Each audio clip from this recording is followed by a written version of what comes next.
ఆషాఢ మాసం సందర్భంగా మన కాసం ఫ్యాషన్స్ కిలో చీరలు కొనండి, అరకిలో చీరలు ఉచితంగా పొందండి. బీఆర్ఎస్ అధినేత కేసీఆర్ ఇవాళ వరంగల్ జిల్లా నర్సంపేటలో పర్యటించనున్నారు. దివంగత మాజీ ఎమ్మెల్యే పెద్ది సుదర్శన్ రెడ్డి కుటుంబ సభ్యులను ఆయన పరామర్శించబోతున్నారు. ఇప్పటికే పెద్ది కుటుంబానికి 2,25,00,000 ఆర్థిక సాయం ప్రకటించింది, భరోసా ఇచ్చారు.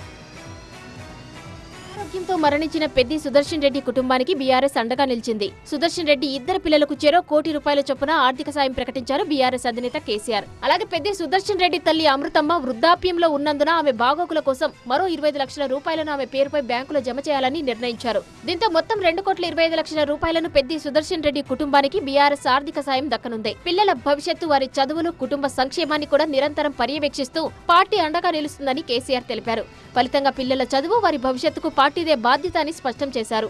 బీఆర్ఎస్ సీనియర్లతో పాటు వరంగల్ జిల్లా సీనియర్ నేతలతోనూ చర్చించి నిర్ణయం తీసుకున్నారు. పెద్ది సుదర్శన్ రెడ్డి దశదిన కర్మల కార్యక్రమాలు ముగిసిన తర్వాత జిల్లా పార్టీ ముఖ్య నేతలు పెద్ది కుటుంబానికి సంక్షేమ కార్యక్రమాలకు సంబంధించిన నిర్ణయాలు తీసుకుంటారని, ఎల్లకాలం వారి కుటుంబానికి పార్టీ అండగా ఉంటుందని కేసీఆర్ పునరుద్ఘాటించారు. ఈ క్రమంలోనే ఆదివారం నర్సంపేట పరిధిలోనే నల్లబెల్లికి వెళ్లనున్నారు. పెద్ది సుదర్శన్ రెడ్డి ఇంటికి చేరుకుని ఆయన కుటుంబ సభ్యులను పరామర్శిస్తారు. పెద్ది ఫ్యామిలీకి ధైర్యం చెప్పి ఎల్లప్పుడూ అండగా ఉంటామని కేసీఆర్ స్వయంగా భరోసా ఇవ్వనున్నారు.